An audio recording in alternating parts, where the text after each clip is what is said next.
Welcome to Unity Spiritual Center, Pflugerville.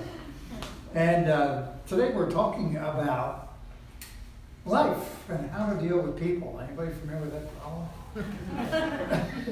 It's interesting to me because Larry's meditation that he did, which is it's difficult in a modern world to love yourself and love others. And then Bruce brought up in an awakening world. So that's what we're going to be talking about. And I really love the teachings of Charles Fillmore. The idea, and what really got me involved in Unity in the beginning, I was just sitting there thinking about it, was practical Christianity. In other words, Christianity isn't just a mystical thing, it's a practical set of tools that I can use to live a more effective life.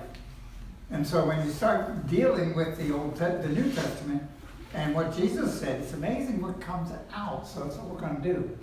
Because the world's in a turmoil. Anybody agree? Yeah. And when I say that, I mean we are arguing with each other.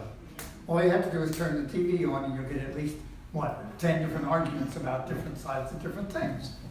And we have arguments with neighbors.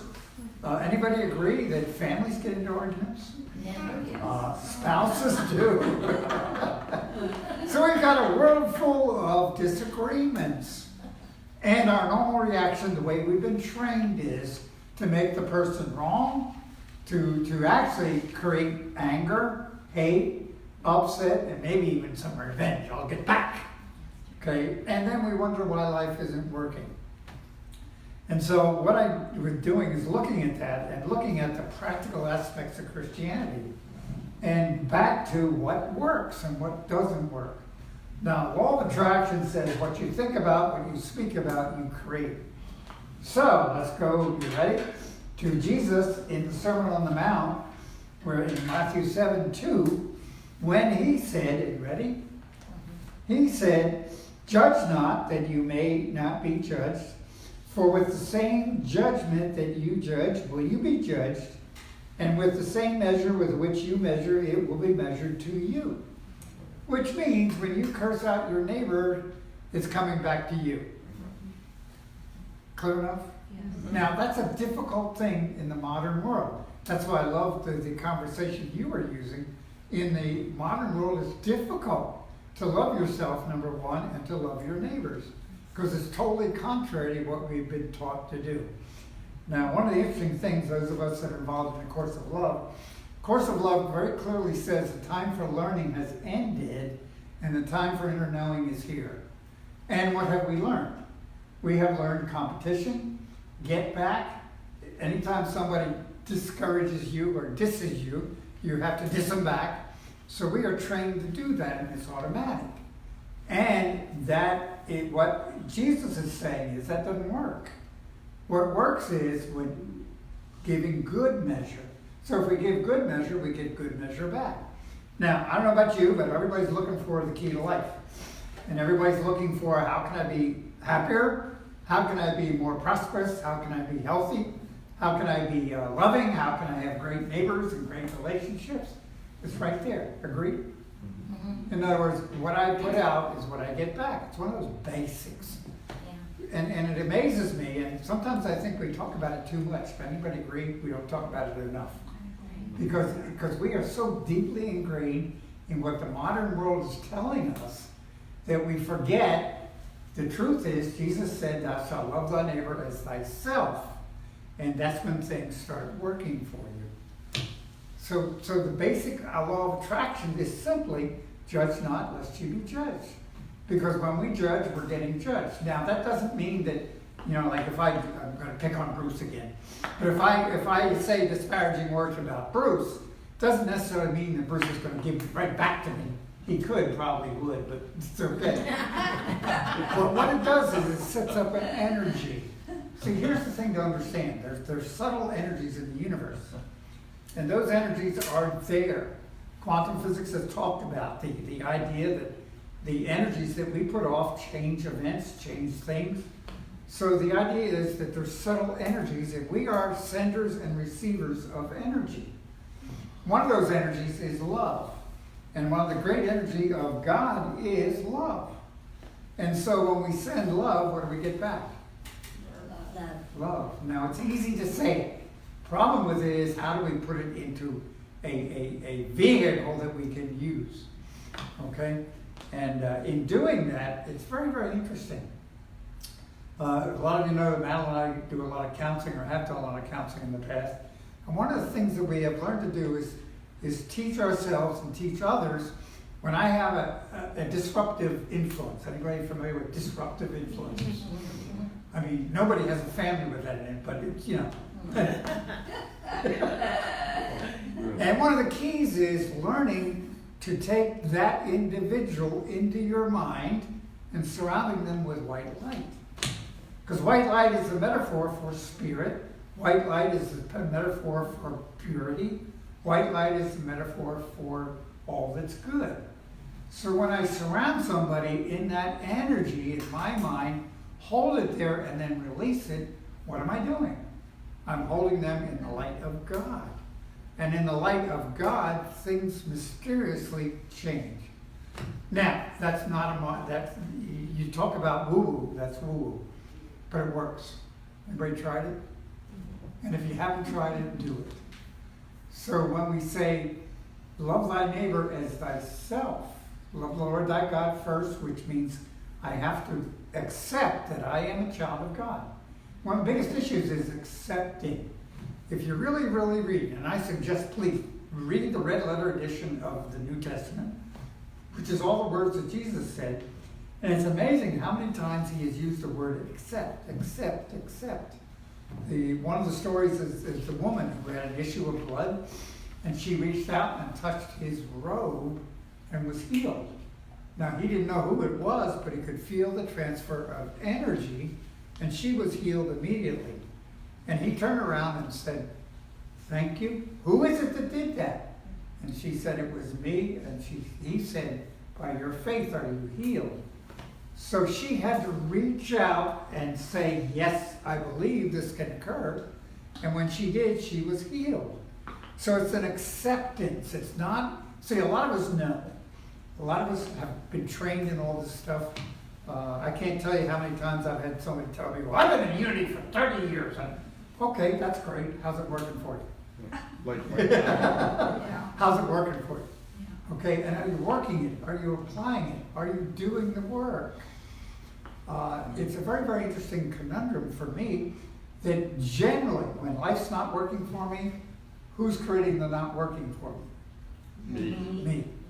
And it says the kingdom of heaven is within. And everything we're looking for is already there. This is the message that Jesus shared over and over and over again. And, by the way, this translation is the Lancet translation, which I happen to like. And the idea here is, let me read a couple more, just a couple more ideas. Okay, and I'm going to go, let's go to Mark 12:31. Okay, Mark. And in here it says, the first of all commandments is, thou shalt love the Lord thy God. And there is only one God, one Lord. In other words, there are not other issues. See, we have this modern idea. See, again, the idea of the modern world makes it difficult to love ourselves because we're trained to not love ourselves. But if we love ourselves, then we're honoring who we are as a child of God. And it says here, thou shalt love the Lord thy God, and there's only one God, which means there are no other energies available. The problem occurs, it looks like there's an evil energy, but evil, if you stop and think about it, is just the absence of God. So it's either God or not God. It's like light. Everybody take a look at the light up there. Okay, look at it. And you might say, well, there's an energy called light, which is true. And if the light is off, there's an energy called darkness. No. Darkness is an absence of light. Just like evil is a darkness or an absence of God.